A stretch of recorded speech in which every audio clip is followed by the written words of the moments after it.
how does Alan Cumming follow up his first #1 best-selling memoir, Not My Father's Son? The actor, author, screenwriter, and performer will be here to talk about his latest book, Baggage. What made Robert E. Lee become a traitor to his country? Historian Alan Guelzo will be here to talk about his new biography of the controversial Confederate leader. Alexandra Alter will be here to talk about what's going on in the publishing world. Plus, our critics will join us to talk about the books they've been reading and reviewing. This is the Book Review Podcast from the New York Times. It's November 12th. I'm Pamela Paul.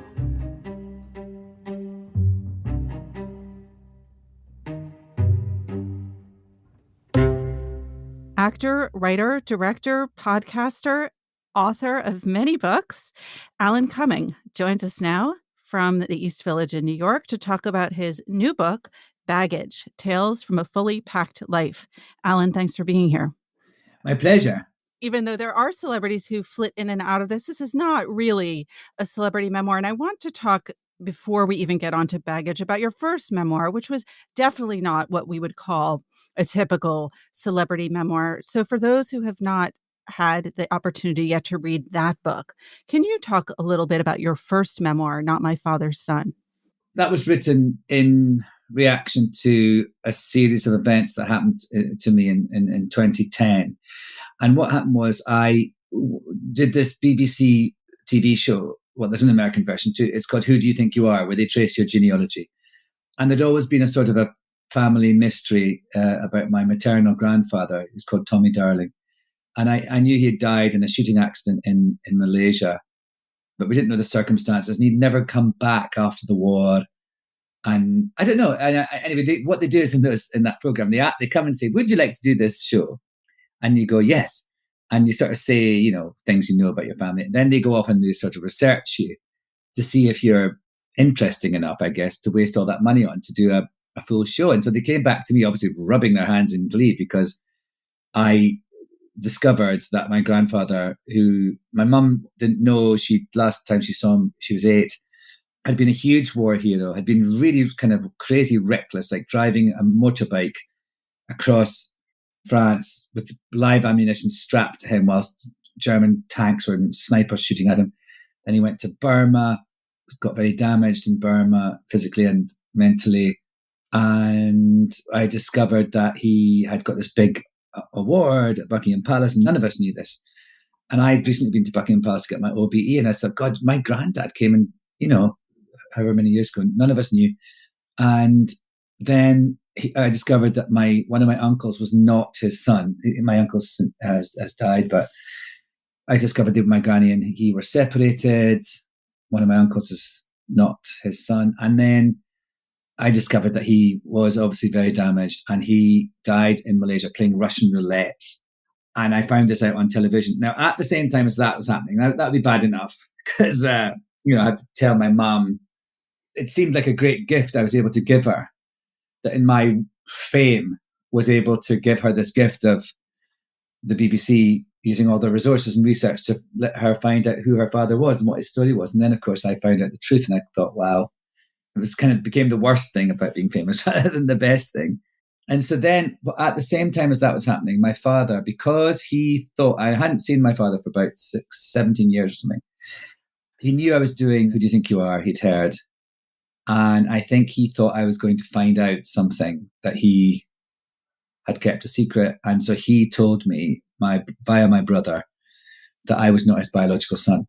And so that was all happening at the same time. And I was like, what? And I had to, in the book, to make sense of all that, I had to talk about why I hadn't seen my father for all that time, why I would like to not have been his son. I ultimately was. I did a DNA test and I discovered that he'd not been telling the truth. And so I talked about the fact that I had a very abusive childhood. My father was incredibly violent and cruel and obviously mentally ill. So that book was this expunging almost of these two narratives, of these two incredible narratives that actually happened at the same time. My dad, dealing with my dad, talking to my dad, getting a DNA test and having to tell my dad that I actually was his progeny, at the same time discovering that my grandfather, and also realizing There's mental illness on both sides of my family. So hooray. Hooray for the future. Thank you for that TV present. Yeah. I mean, and the title obviously worked on a number of levels because, for obvious reasons, you were never close to your father, perhaps didn't feel like you were his son. And you return to that subject. I mean, you go into some detail in the first book, obviously, about that abusive relationship. You return to it here, threaded throughout. Did you feel like time had passed, you wanted to go back there? There were things that you wanted to explain more? Because it obviously must be a difficult subject. It is. It's very difficult. The reaction to Not My Father's Son was pretty great, pretty spectacular. I was terrified about putting something out into the world that was completely changing my narrative. I was also dragging my mother and my brother into it, and they are not public figures. And I was very nervous about that. I was very nervous of just seeming like a whiny actor. I mean, the book was sort of well received as a book, but also I think more importantly, many, many people still write to me actually. Every day I get something on social media about how someone who's read my book, and because I talk so openly and honestly about dealing with trauma and in great detail about, the cruelty and the sort of abuse that I suffered, and I've moved on from it, and that was helpful to so many people and inspired them to deal with things in their family or talk to their abusers. And so that was a completely unexpected part of the process. But what I didn't like was the way in which I was characterized as sort of having triumphed and overcome, and it was all in the past. I'd put it all behind me. I was a successful person now, and I had that terrible stuff going on in my childhood, but somehow I'd overcome it. And I haven't. I absolutely haven't. And I wanted to write more about that because of that. And I wanted to show in this next volume of my life, I quite enjoy writing about my life. I think I've got quite a crazy life. I've got it's certainly remarkable enough to write a book about.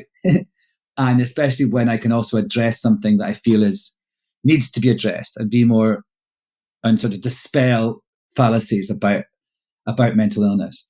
And so I wanted to write this one and say, we all have baggage, we all have trauma, we all have something that we are, we've all been traumatized. But the worst thing to do is to pretend it hasn't happened, to pretend it or to deny it or to think you're over it.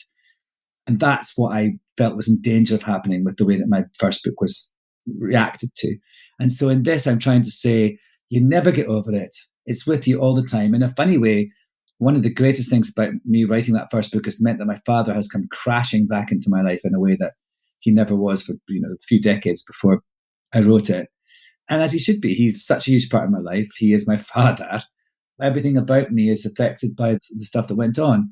So I wanted to say in this book, look, oh yeah, look at me. I am accomplished. I am successful. I'm happy. All those things. But also, I'm also a hot mess sometimes. And I have been a hot mess a lot in my life. Here's a number of years of my life, and especially at times when it looked like I was at the top of my game, and I was, and I'm very successful in doing all these things. But in my personal life, I was flailing, and I'm still dealing. You have to be very vigilant about your trauma, because you have to not try and, if you deny it, it will come back and bite you in the bum. And so that's what this book's about. You wrote at the beginning of this book that you were asked to write this book. I'm curious, was that not your intention? What was the impetus for returning to memoir? Were they like, oh, your first one was a #1 bestseller and you should pick it up again? Or pretty much, yeah. I mean, that was definitely, yeah. I mean, that's America for you as well. This is successful. Keep doing it. By the time Not My Father's Son came out, I wrote a book of stories and photographs for Rizzoli. And I think my publishers just wanted to make sure that I stayed in the family. So I sort of said, I don't quite know what the next memoir I would like to write would be. Maybe it could be about me coming to America and the fact I didn't come until I was 30 and being an outsider, and how actually I've come to realize that what a good place being an outsider is, what an interesting perspective it gives you. And I like being an outsider, even though it's a bit lonely sometimes in certain ways. And even when I go back home to Scotland, I'm an outsider there too. I sort of thought that might be what the book's about. And they were like, okay, yes, all right. And then that's why it took me so long, because I didn't quite get to grips with it. I always think, when you write a book, you think you're writing it for a reason. In the middle of writing, you think, oh, I see, I'm writing it because of this. And then when it comes out, you think, oh, that's why I wrote it. All three very different reasons. It took me a few years to really understand what this book was about and what I wanted to say. I feel now that in some way I have, found my voice as a writer. And I also feel I have a duty to speak the truth about my truth anyway, because I think that connects with people. Not My Father's Son was told in a kind of typical forward-moving chronological order. There were some flashbacks in it, but this book is structured very differently. It's more like a memoir and essays, and they move back and forth in time. And I'm curious if you toyed around with different approaches to it and why you settled on that one. It's sort of mostly chronological. There's 2 chapters, and I talk about when I did Cabaret on Broadway the first time, and I break them up with a chapter called Authenticity, and I go back to my childhood and I talk about various things I've done in my life that I feel have made me the person I am in terms of being an authentic performer and an authentic man. So, but it's mostly the kind of trajectory of my career is mostly chronological. I started at a time in my life where everything was great, but I'm completely falling apart. Because I think that's basically what I want to discuss. That's what I want to say. And I think the reason I wrote this book, I think it is a reaction to Not My Father's Son. I think it is not, you shouldn't buy into the Hollywood ending. But I also just feel it's saying you've got to be vigilant about your mental health and about everything. I feel that as a queer person living in America, I've got to be vigilant about my human rights. And so you just have to don't ever feel you're finished or you're complete or you're content. This book obviously deals with some heavy issues, but for truth in advertising, I feel like we should be very clear. It's also a lot of fun, and there Oh, are it's some hilarious. great, Yes. really funny anecdotes in it. And I have to get you to share some of them. So earlier you mentioned your mom and that she's a private person. And there's this wonderful passage in the book where you're at it's early on in the book where you're at a royal premiere, and it's your first royal premiere, and it's the beginning of your career. And you turn around and you see your mom is talking to 2 other women of about the same age. What was that moment like for you? Who were they? It was gobsmacking because they were Tina Turner and Judi Dench. And and it was at the premiere of Goldeneye. And Judy played M in Goldeneye. That was her first time as M or Q. Was she Q? I can't remember which one she was. Some letter. And Tina sang the theme song. And they were all probably about the same age. And they all had it was like at the party after those plates, those little clips where you put your wine glass on the edge of your plate. They're all holding those. And I just thought, what is going on? My little mum is talking to Tina Turner and Judi Dench. And it blew my mind that was a possibility. And actually, I mention it in the book in terms of that. I think, that was a turning point for her because I used to think she enjoyed these sorts of occasions more in retrospect than at the time because they were so overwhelming for her and she was a bit nervous and unused to them. And I think I did too. I think I enjoyed them at the time, but I was that emotion of sort of feeling overwhelmed by your present and by the stuff that's going on is something that pops up all throughout the book. But then like now she's been to so many and she's kind of, got more confident. She's grown with me in the way that I have in terms of being at one and understanding my place at the table, I suppose. And so now I just we go somewhere and I kind of just take her and she works the room. And she's, when she comes to New York, I have a cocktail party for her and all her friends that she's met over the years come, and it's so lovely to see. It's lovely to see her blossom. And like I just shot a thing in Scotland in August this summer. I did a travel show for Channel 4 with the actress Miriam Margolyes, who's bonkers. And we went round Scotland in a van together for 3 weeks. So that was great. And part of the trip was we went to see my mum. So my mum's like she's on TV quite a lot as well in things that we went on a walk with her rambling group and stuff like that. She told embarrassing stories to Miriam. One of which I'd never heard before, which is about talking about how the soccer team at my school were so desperate. They had so many injuries and some boys were sick and blah, blah, blah. And there was this match coming up. And my mum kept saying, and they were desperate, Miriam. They were just desperate. So they chose Alan to be a player in this. And I was like, wait a minute. I'm here. I can hear you. And then the gag is that, he wasn't a soccer player, wasn't a sporty person.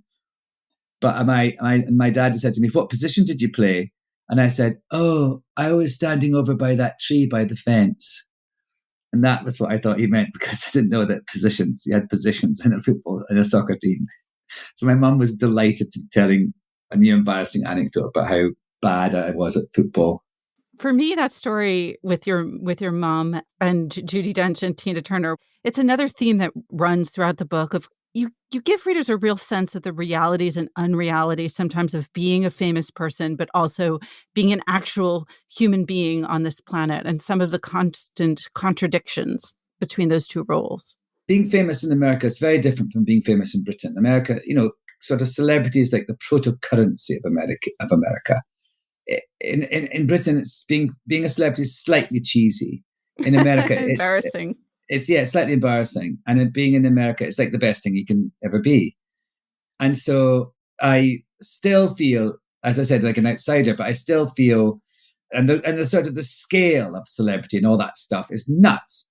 So I still feel I've got a healthy, for 30 years of my life, that wasn't part of my life. And I didn't sort of travel in those circles, and that wasn't my modus operandi. Now it is, but I still feel I've got the ability to stand outside it the reasons I put all these stories into the book is because I find them remarkable, sometimes insane and hilarious, but also because I've learned things from them. I've learned stuff, and some of the bad things I put in, I feel, even though they were kind of terrible, I feel like I want to put them there because they are to me ultimately positive, because I take away something. I made a change in my life because of them.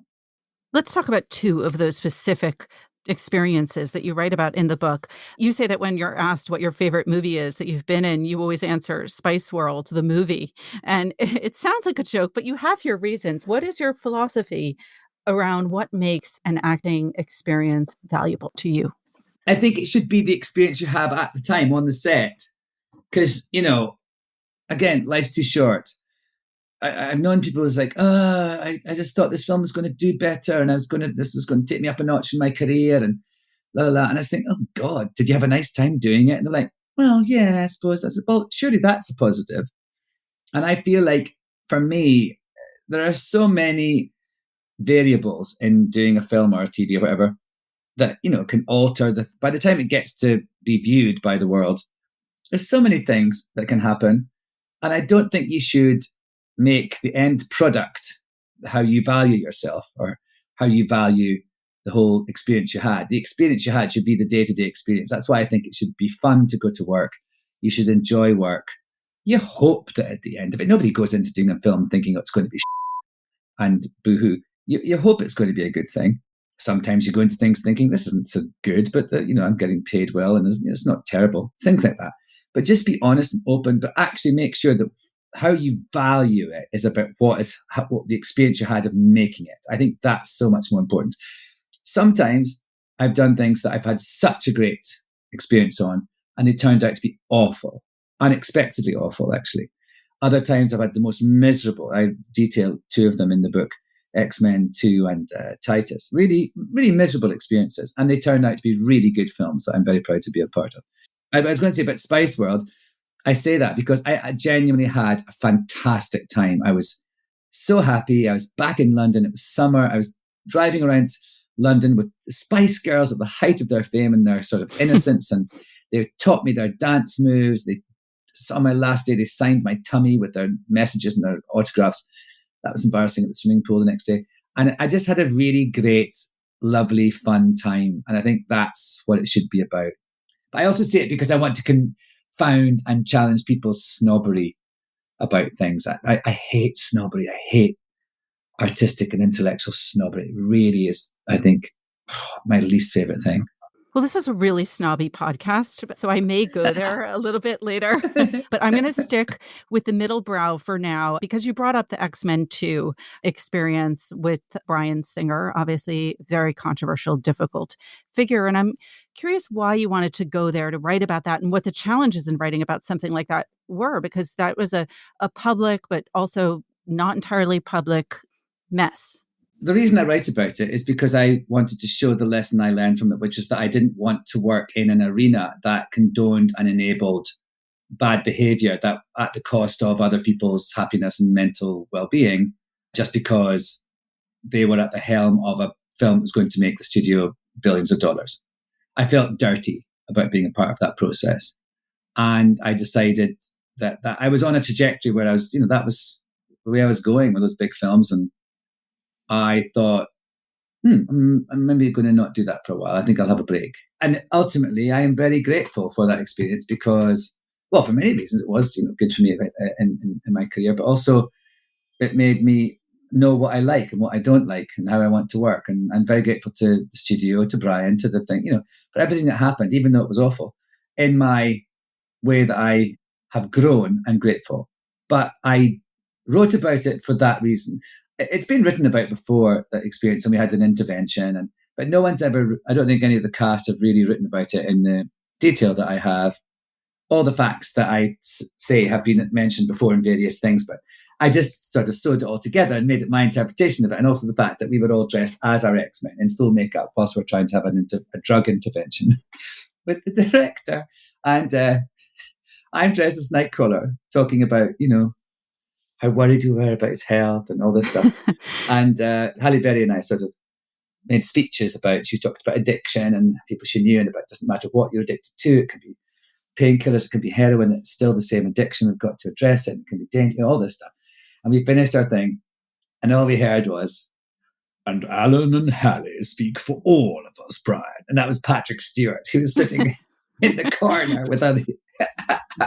It was just so nuts. Well, the role that most American audiences probably first got to know you by was, of course, Cabaret, which you did multiple times. And I think I saw the one with Natasha Richardson and the one with Jennifer Jason Leigh, and they were both amazing. And then I just read that there's a new version coming up with Eddie Redmayne.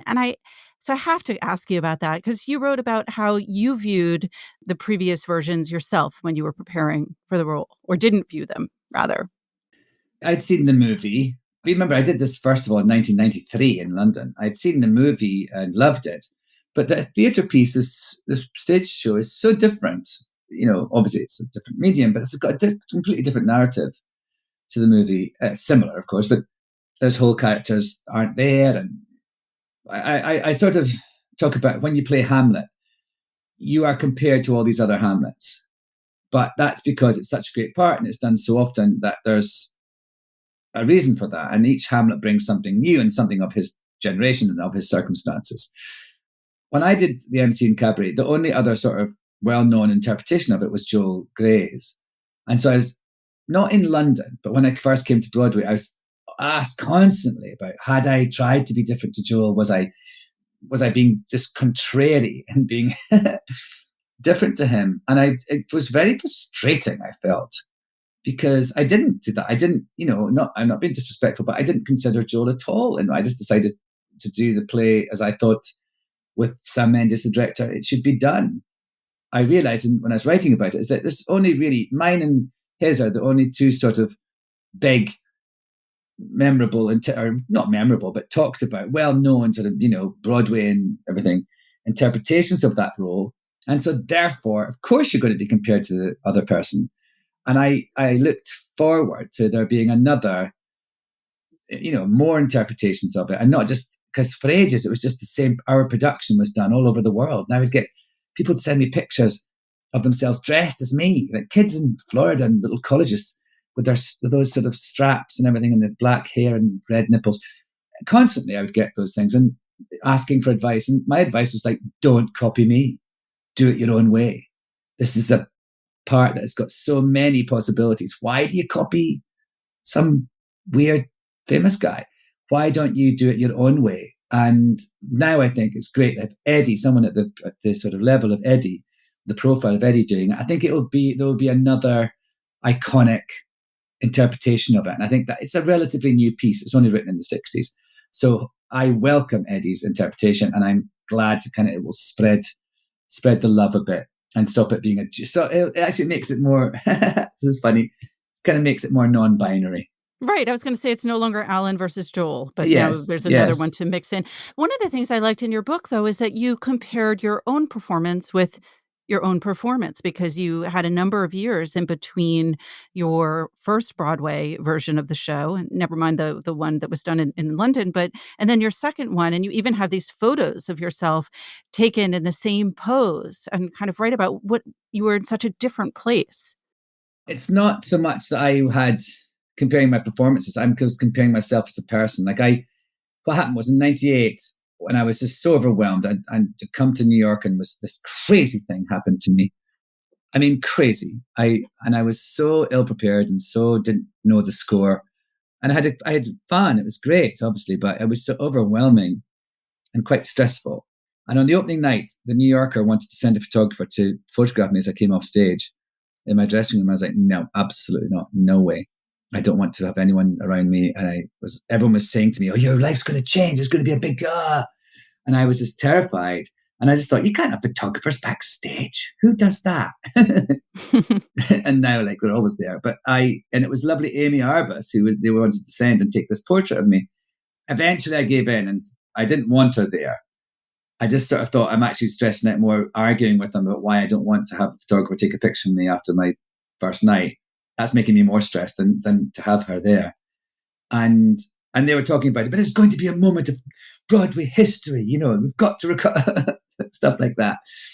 Anyway, so I took the picture and I'm really glad that I said yes, because it captured a moment, absolutely an incredible moment in my life. And the very fact I didn't want to do it, I didn't know what it meant to have a New Yorker picture, someone from the New Yorker come and take a picture, all that sort of, I didn't understand all that. And then, so 16 years later, when I did it again, it's the same production. We did it as Sam Mendes and Rob Marshall directed.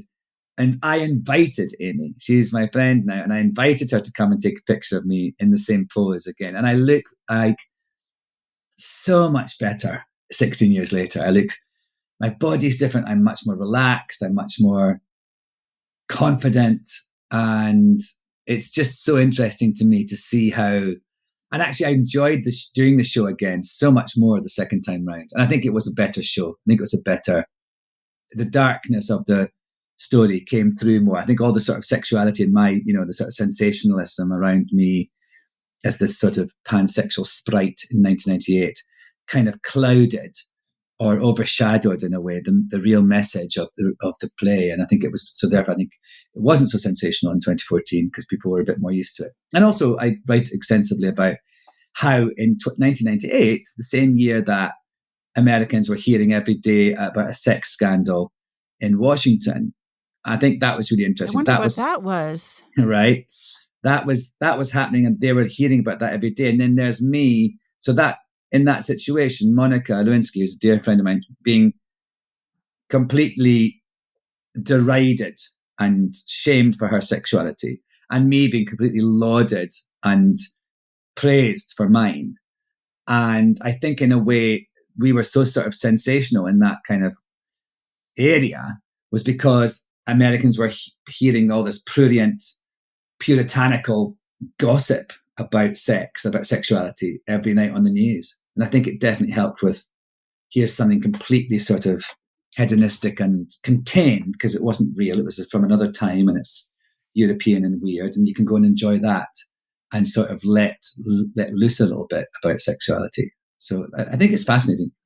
Well, there's so much more I want to ask you about, but we're running out of time. I'm going to leave it to readers to discover. There's a great story about what happened when you met the man who dubbed one of your films in Italian, and I and I love the list of creatures that you voiced, which included a cat, a dog, a goat, a koala bear, a rabbit, a spider, a bear, a poodle, and a bog king, a smurf, Hitler, and the devil. I really wanted to hear you talk. Can you just talk for the last question, just to leave it on a completely odd note, one of those experiences? Well, I did film. I voiced a goat in what turned out to be Sean Connery's last film. It was so funny. The thing I did with Miriam Margolyes this summer, we Googled ourselves because we couldn't remember where we'd met. And we Googled ourselves and we found out she'd been in that film as well. She played somebody else too in that film. So I played a goat to Sean Connery's vet, Sir Billy the vet, in this Scottish animated movie. So it was just like crazy things like that. I'm playing a bear right now in a there's a thing called the Cinnamon Bear that's an Audible podcast. It's actually going to be one. They're going to drop one thing. It's for kids every day from Thanksgiving to Christmas. 20 episodes, and I'm playing the titular Cinnamon Bear. So I have had my range of beasts, but I think actually playing a goat to Sean Connery was pretty up there. Well, we'll end there, and with the idea of having to Google yourself in order to figure out how you met someone, which is great. As the years go by and you work with more people, it's essential.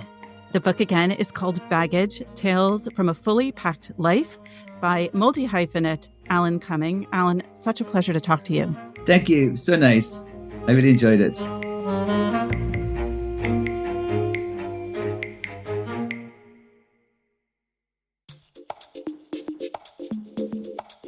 It's getting to be that time, which is time for the Book Review's biggest list of the year, the 10 best books of 2021.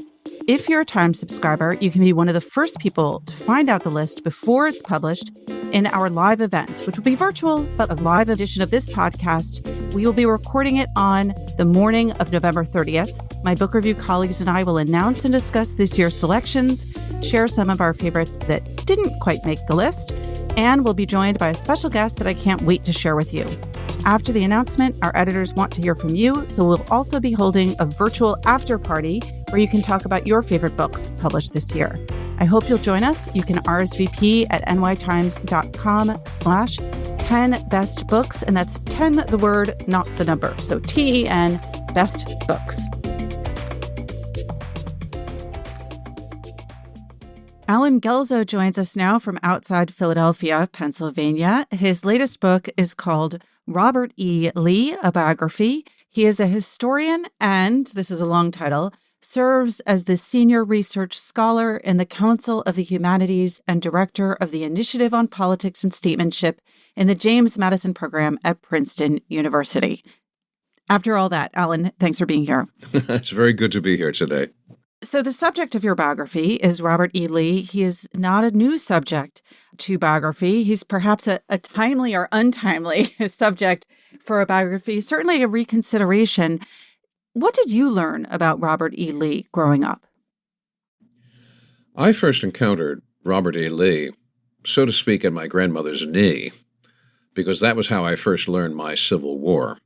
My grandmother had been a schoolgirl at the turn of the last century, and in her school in Philadelphia, they received visits every Decoration Day from Union veterans who were going to tell the school children exactly what the war was about, and it wasn't about what those Johnny Rebs told people it was about. So she learned the Union story, and she communicated that to me, and that's what I grew up with. I grew up with the Union cause, with Lincoln, with Grant, and it was always a matter of puzzlement to me. Why are people flying Confederate flags? Why are people putting up monuments to Confederate generals? These are signs and symbols of treason. So I'm coming at this situation with Robert E. Lee very much as a Yankee from Yankee Land.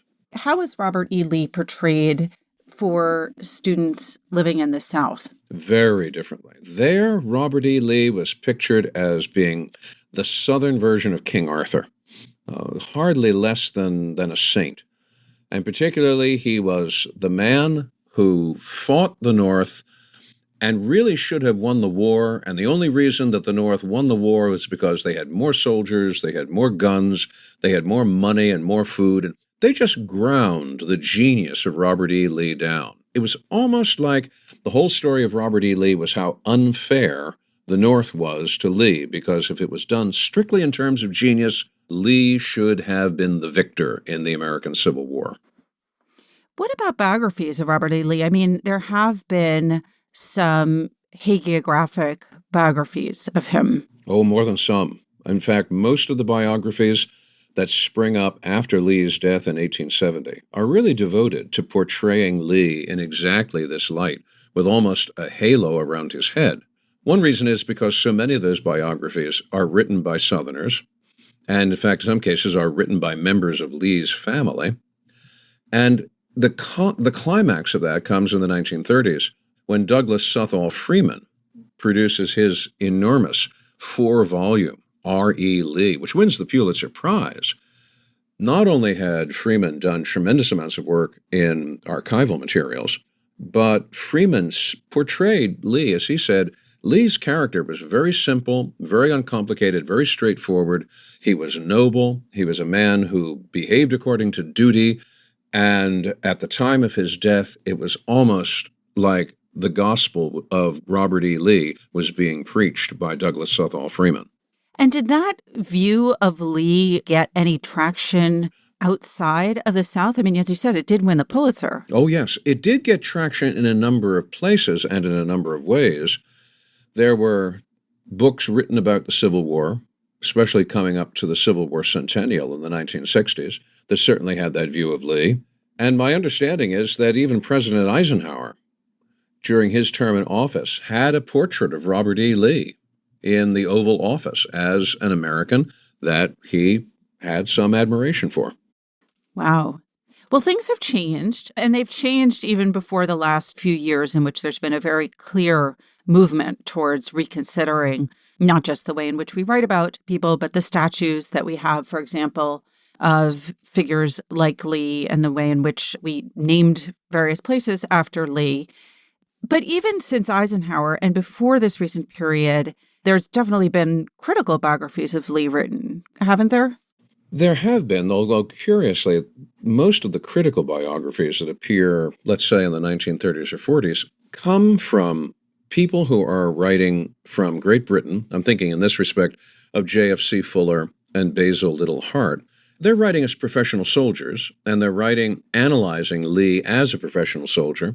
And both of them were very skeptical about the so-called greatness of Robert E. Lee, to the point where Basil Liddell Hart actually wondered out loud whether the South might not have done better if it had not had Robert E. Lee commanding its principal army in the Eastern Theater. What I'm getting at with all these questions is, why do we need another biography of Robert E. Lee? It sounds like, from what you're saying, there has not been an accurate assessment of him written from outside the South and in America. Well, I think that that is true, and that is one reason why I undertook the project in the first place. There have been critical biographies of Lee in more recent times. In 1977, Thomas Connolly published a book entitled The Marble Man, which really was very critical of Lee. But it was very critical of Lee because what Connolly was aggrieved about, Connolly was a historian of the Western Confederacy, and what he resented was all the credit going to Lee in the eastern part of the Confederacy. But that then provided the incentive for several other historians to begin questioning Lee this way, people like Alan Nolan, people like Michael Fellman. And yet, even with that, a lot of the material on Lee still has that atmosphere of respect and worshipfulness. And yes, Robert E. Lee, there were problems about him, but the problems are more than outbalanced by all the wonderful things that he represents. And I have some questions about that. And since it had been at least 25 years since another serious biography of Lee had been published, this was by Emory Thomas in 1995, it seemed to me that the time was right to begin a reevaluation of Lee, and especially to ask questions about Lee from someone like myself, coming from what was, quite frankly, a Northern perspective. After all the books I've written up to this point have really been about Abraham Lincoln and about the Union cause in the war. I thought it might be productive to look at Robert E. Lee through the other end of the telescope. What were the challenges of going from Lincoln? As you said, you've written a number of books about him and about the Civil War and Reconstruction, from a subject who's more often a source of veneration to one who is more often a source of condemnation, or are the challenges the same? Well, the challenges are unique in dealing with Lee, and for two basic reasons. One is, I discovered fairly early on why there weren't a lot of modern Lee biographies. When I say a lot, I'm contrasting this with Grant. There have been something like 10 biographies of Ulysses Grant in the last 35 years. There have been 8 biographies of William Tecumseh Sherman in that same period, but nothing corresponding to Robert E. Lee like that. Now, why? Well, one reason I discovered was the sources on Robert E. Lee are so difficult to track down and assemble in one place. Lee was a compulsive letter writer. He must have written something like between 6,000 and 8,000 letters in his lifetime. The problem is that there's no central collection of Lee's letters. There's no archive you can go to, or one or two archives you can go to, and say, oh, well, it's all here. There are Lee letters scattered in penny packets, all the way from the Morgan Library in New York City to the Huntington Library out in San Marino, and at all points in between.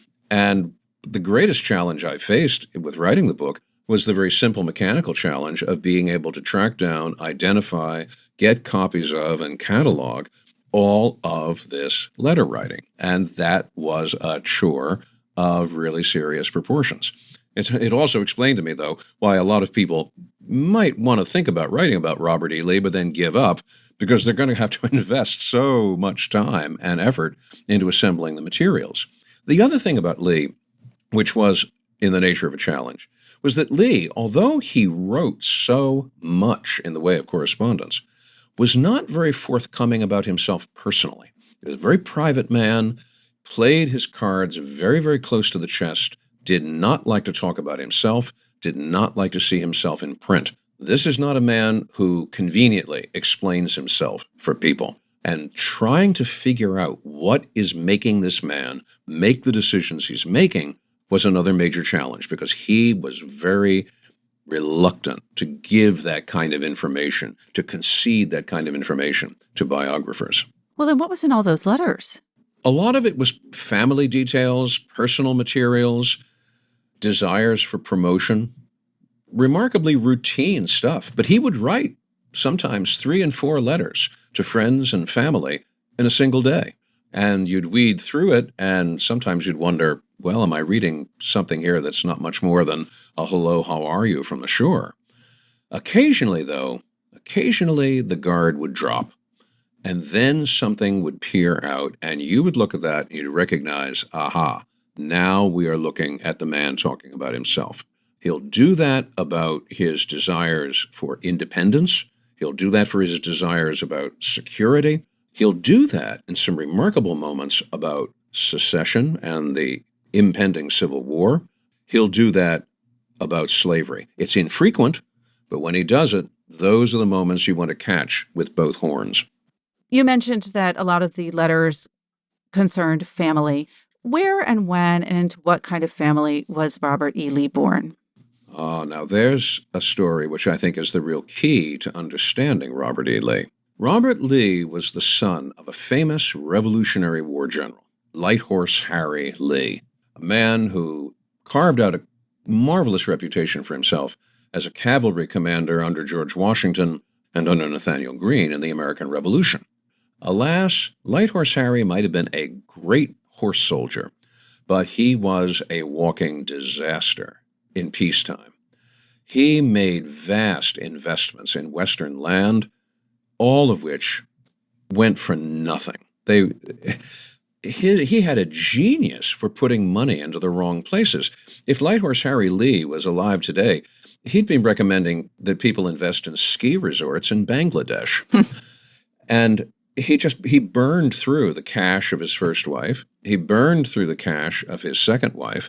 And then, not just financial lack of foresight, political lack of foresight. He's a Federalist. He antagonizes the Jeffersonians in his own state. And he ends up being beaten by a political mob within an inch of his life. And after that, he simply takes off. He leaves his family. He goes to the West Indies. He never comes back to see his family again. He makes landfall in America in 1818, but he's dying of cancer when he does it. He dies 2 weeks after he arrives on the Georgia coast. Robert E. Lee last sees his father when he's 6 years old. And after that, Light Horse Harry is a name.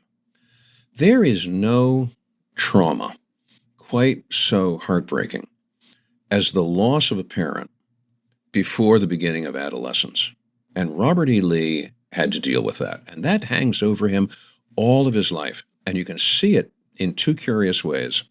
One is, in all that correspondence that I was talking about, until 1861, he never talks about his father. Whenever he's introduced in larger society, everyone's introducing him as the son of Light Horse Harry, but he never writes about his father, never visits his father's grave.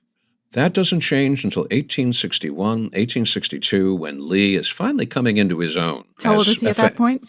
Oh, at that point, well, we're talking about a man who's in his 50s.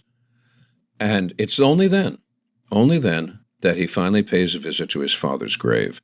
But I think there was a large burning hole in Robert E. Lee that was a vacuum created by the absence of Light Horse Harry Lee.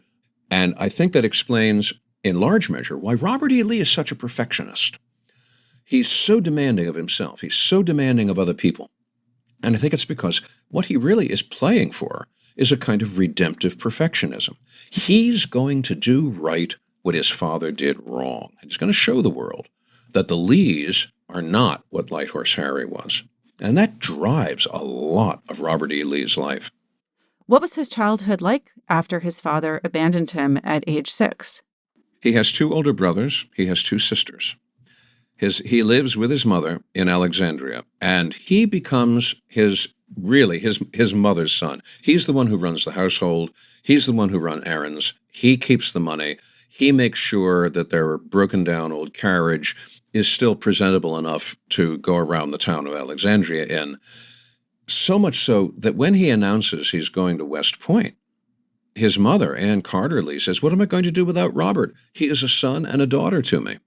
So he really becomes the man that his father ought to have been. Once again, here is Robert E. Lee trying to compensate for what his father did not do. His two older brothers are very nice, very pleasant simpletons. And his 2 sisters, one of them marries and goes off to Paris and never comes back. The other marries a lawyer in Baltimore, and they actually become very convinced Unionist Republicans.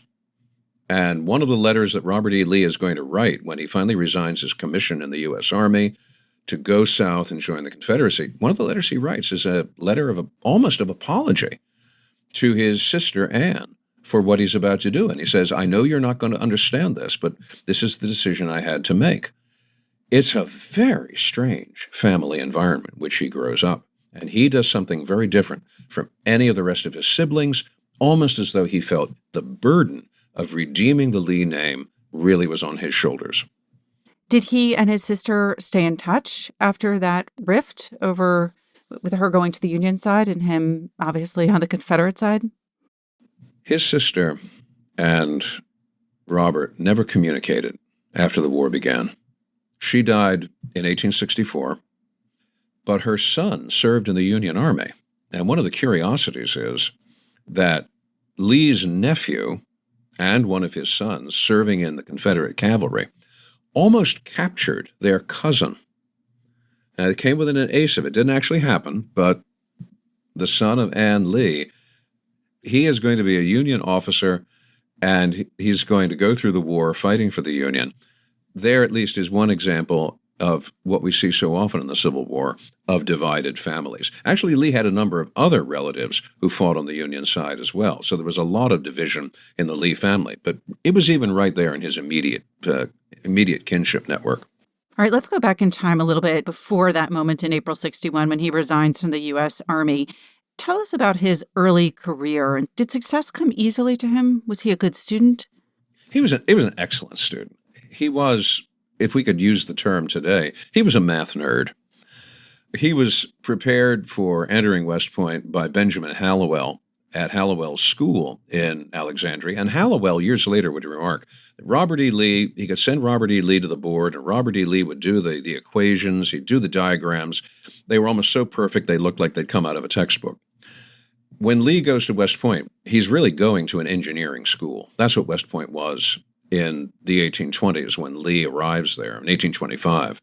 The whole curriculum is really geared to engineering and to the building of fortifications and roads and canals.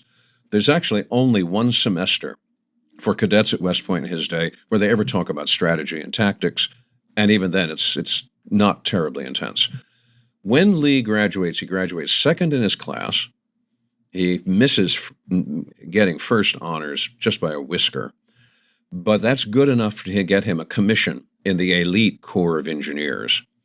And he will spend the next 30 years of his Army career as an officer of the Corps of Engineers.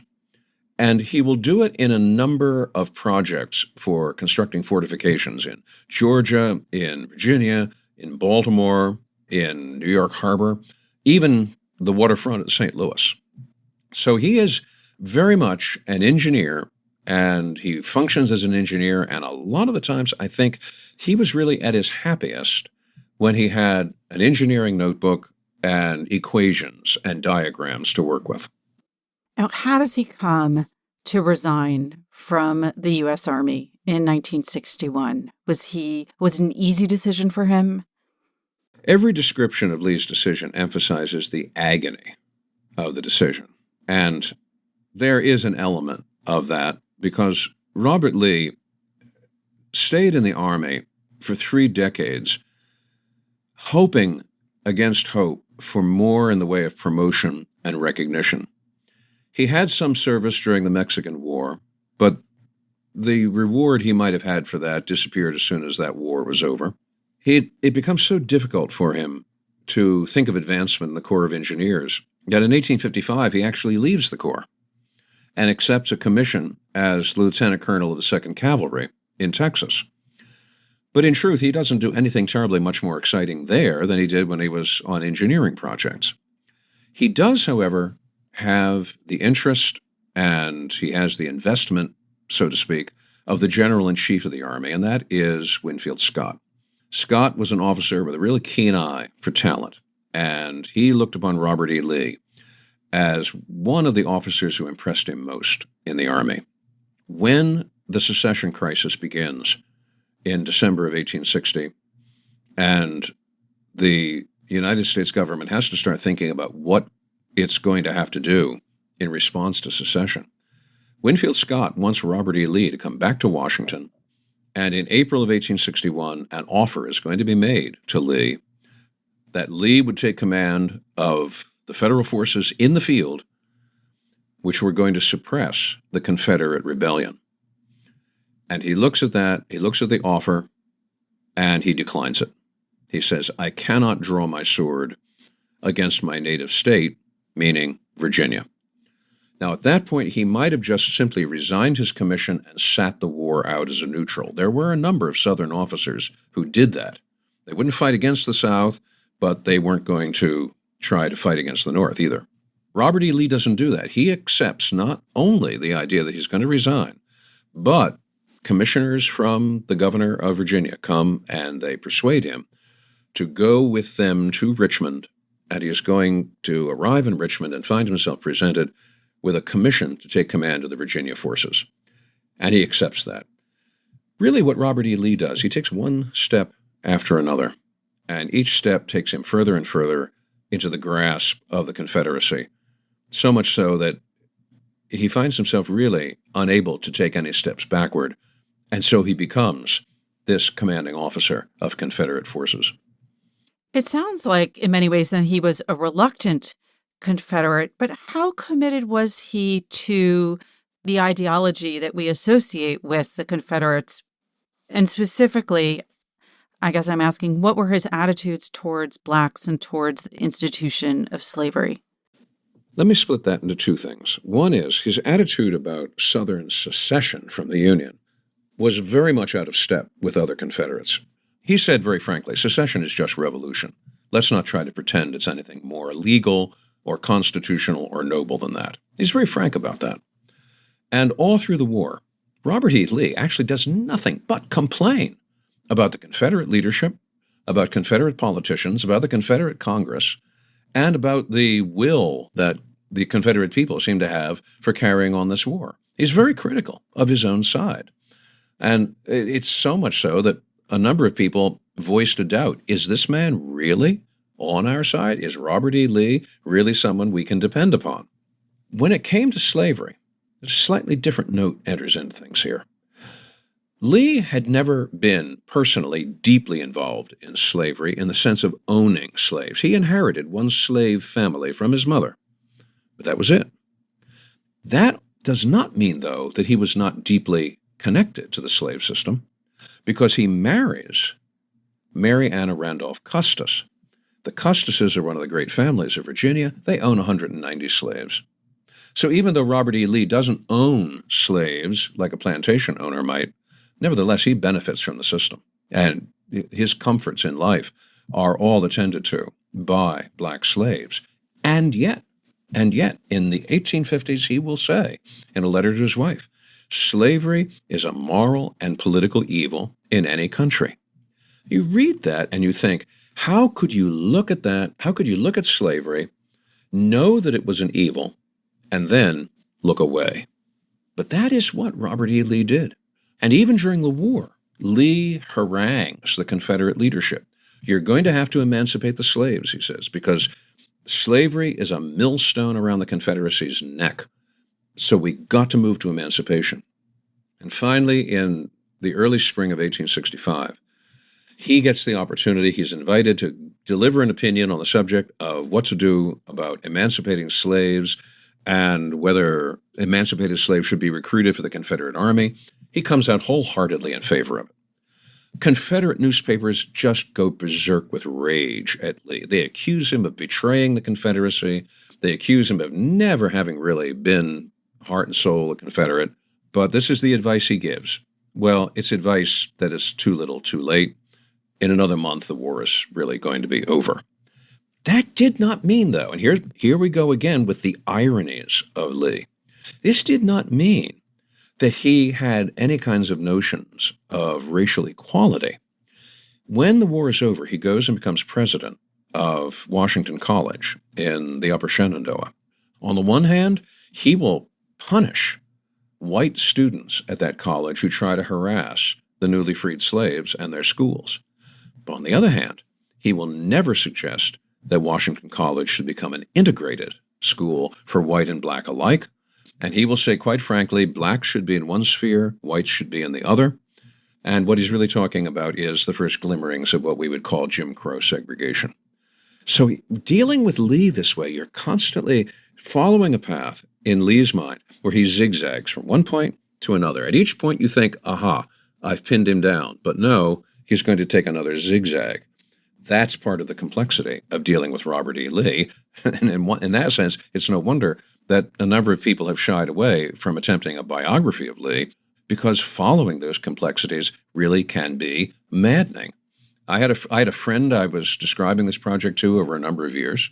He would always ask me when he saw me, have you figured him out yet?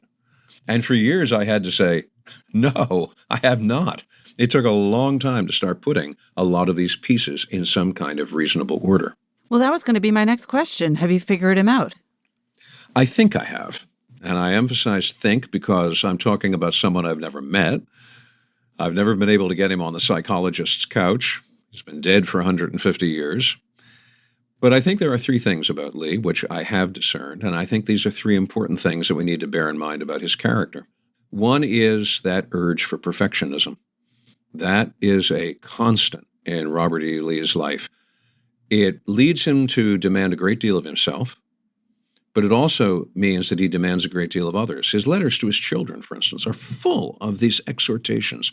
How you have to do this, you must do that, you have to be good this way, you can't fail in this way.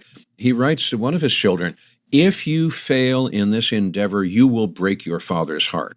How do you like that for a guilt trip? But that's Lee's perfectionism. He's that way with his subordinates during the Civil War. And members of his staff really had to tread very carefully around Lee because they didn't want to trigger his temper. The other two things about Lee that I think are worth bearing in mind in terms of his character are his passion for independence and his passion for security. These are two things he really wanted in life. He wanted to be independent. He didn't want to be reliant on other people, the way his mother had been after his father abandoned her. He didn't want to live his life really dependent on the handouts of relatives, which is what Ann Carter Lee really had to depend upon. The other thing he wants, though, is security. He wants to be able to stand on his own and not feel any obligation, not feel like he's obliged, not feel like he has to wait for somebody to do something for him. When you put those three together, independence, security, perfectionism, then I think you have the three major pieces of the man's character. And the curiosity is he never is able to get those three pieces working together in some kind of harmony until the last 5 years of his life, after the war, when he's the president of Washington College. Because finally, there he is in a position where he can express his perfectionist tendencies, where he can find that he has independence of decision, and where he has security, because nobody on the board of trustees at that college was going to argue and question Robert E. Lee. When you look back on it, it's such a surprise to realize this, but Lee did not enjoy his life as a soldier. And he will tell a student at Washington College in these years after the war, the great mistake of my life was taking a military education. One last question. What do you think should be done with statues of Robert E. Lee? I'm at 6s and 7s about the statues. On the one hand, I look at them and they say, why do we have statues to someone who committed treason? That doesn't make a lot of sense to me. My father was a career Army officer. He took the oath. My son is an Army officer. He took the oath. Robert E. Lee went back on that oath. He raised his hand against his nation, his Constitution, his flag. And I can't look at that and not come away with the sense that here is a man who committed treason. Why do we put statues up to someone who has done this? On the other hand, I'm also torn by the fact that I'm a history person. So here are statues. They are reminders to us every day of our past. And there's always a certain reluctance in me as a history person to see anything that reminds us of our history erased.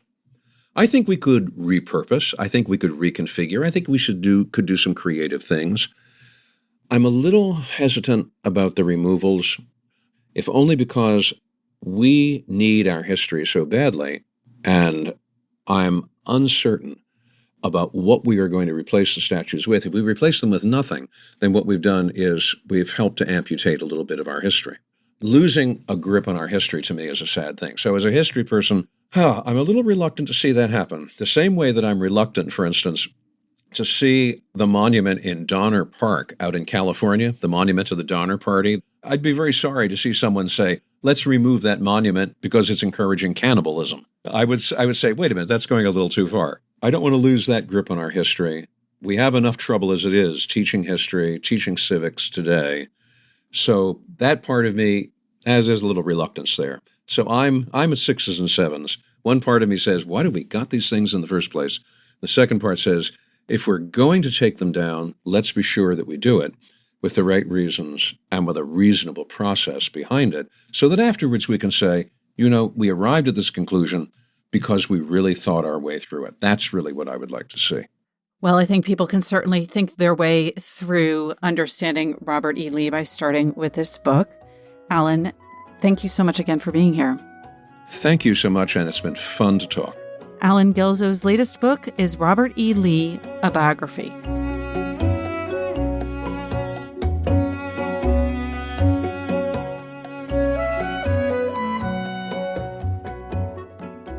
Alexandra Alter joins us now with some news in the publishing world. Hey, Alexandra. Hey, Pamela.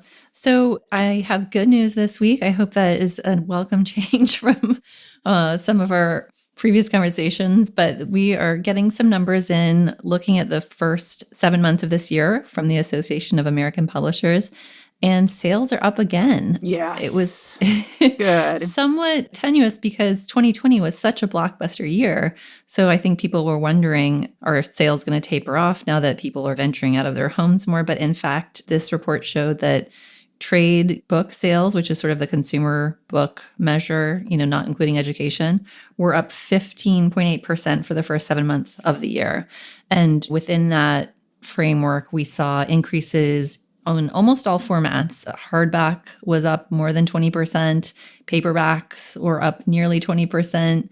Even mass market was up, and that was a format that was struggling for a while. Ebook revenues were down almost 3% compared to the first 7 months of 2020. Again, that's possibly consumers' purchasing habits changing. A lot of people bought ebooks when they weren't able to go out to the store as much. So those are all good signs. And then, as you would expect, publishers are reaping the benefits.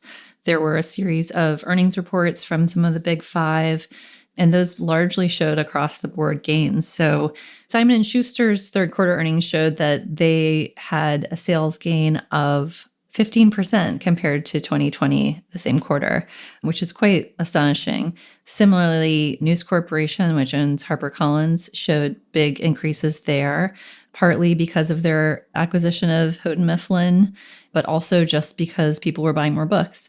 There was only a dip at Hachette Book Group, where sales declined 9%, and that was largely, according to the publisher, because of Stephenie Meyer's Midnight Sun, which came out in 2020 and was such a huge blockbuster for them. So when you compare those 2 years, it looks like things fell. But in fact, it was just this burst of sales from Stephenie Meyer, which she often has. And Bertelsmann, which is the German media conglomerate that owns Penguin Random House, they gave a brief update about their first 9 months and said that sales were up 9% for the company overall, not for Penguin Random House specifically. So that all suggests that publishers are doing extremely well this year. People are, of course, holding their breath about the holiday shopping period, which is very critical, even more so perhaps for booksellers than for publishers. And with the supply chain issues that we've talked about, this could be a really tricky time of year. Everybody wants to have the top sellers in stock. Everyone's struggling to get things printed and shipped. But it seems like people are doing their holiday shopping early, just based on what I've been hearing and also the sales that we're seeing. And Hanukkah is early this year too, right? It's essentially Thanksgiving weekend. So I think people are going to be getting their book orders in. I think so. So we'll see. And I think the other really remarkable thing about the publishing industry's performance in 2021 is just this incredible trove of new fiction from some of our top-selling authors, Jonathan Franzen, Anthony Doerr, Amor Towles, and many, many others, Richard Powers. There were just so many good books out this fall, and it was almost like, what else are they going to put out next year? Is there anything left? Hopefully Are there any is. other writers in the world? Are you looking forward to reading some really delicious book over the holidays? I know we're a ways away, but since we're talking about it. We are a ways away, but publishing works so far in advance that I have some galleys for next year that I'm pretty excited about, including the new Jennifer Egan. So I'm you're just trying to upset people who don't work in the industry. I'm so insufferable, I know. All right, Alexandra, that's enough for this week. All right, thanks very much.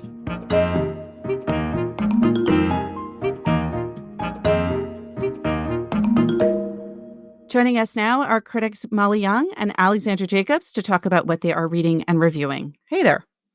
Hi, Pamela. Hello. Molly, let's start with you. What have you recently written about? I've recently written about Gary Steingart's pandemic novel, which is called Our Country Friends.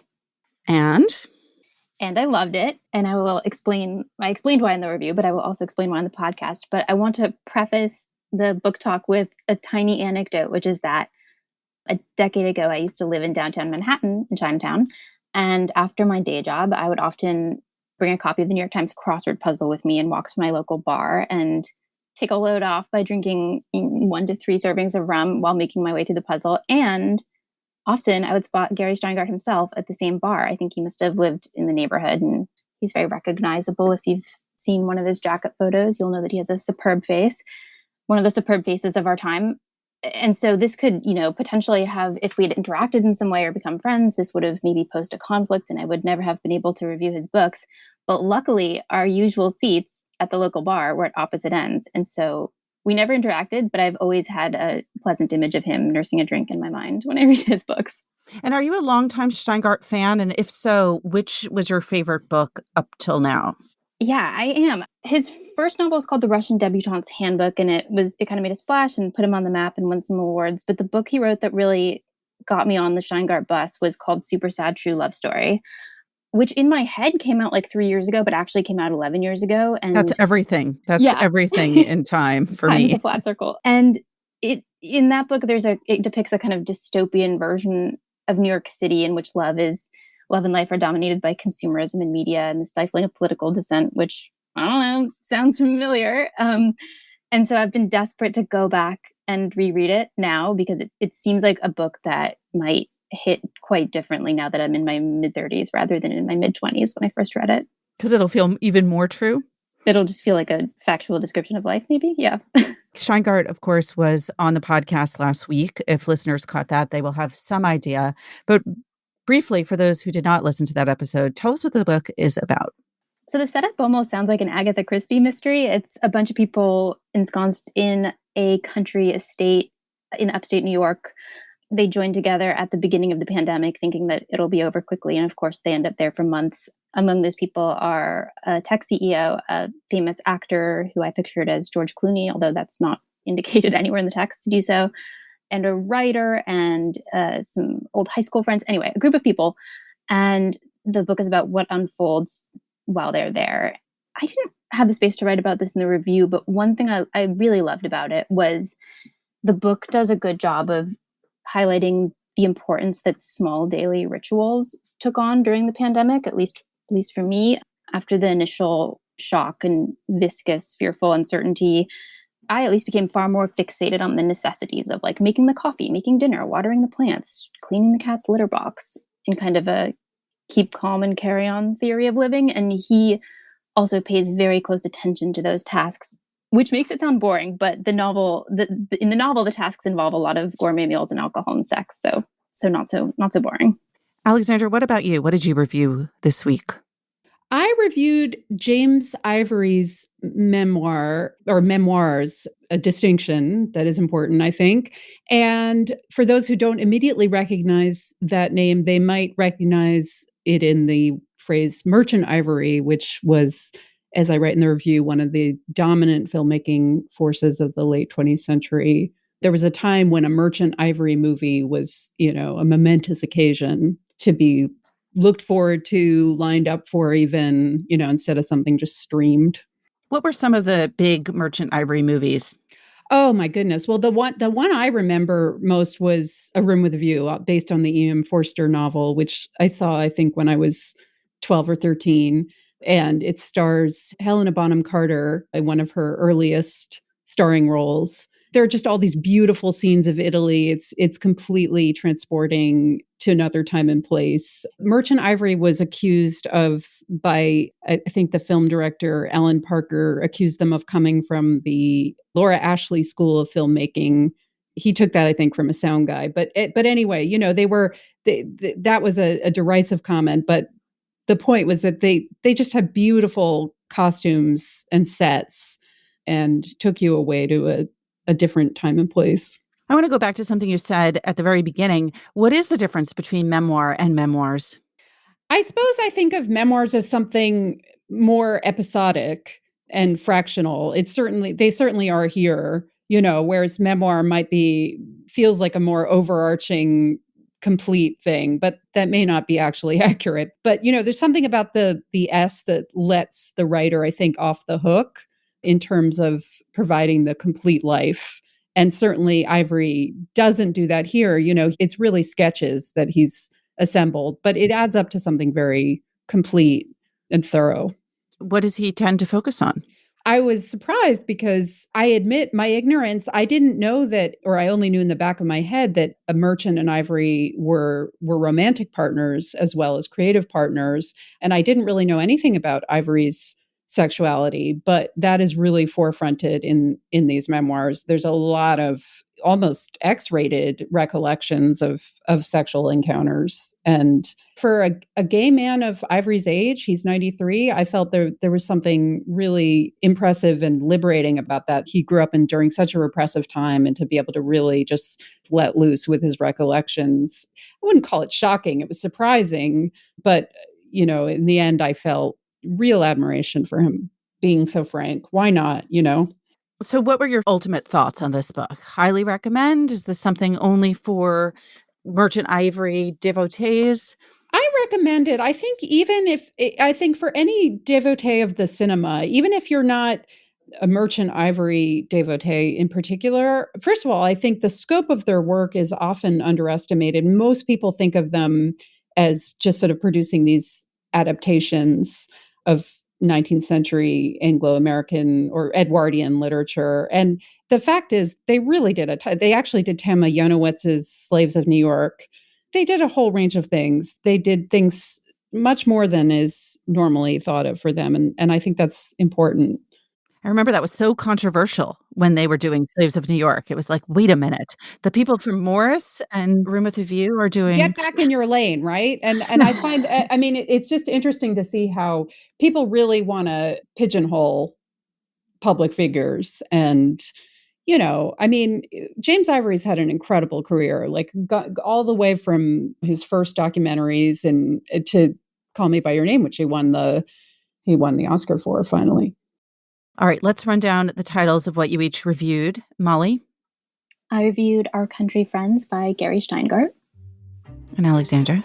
I reviewed Solid Ivory Memoirs by James Ivory.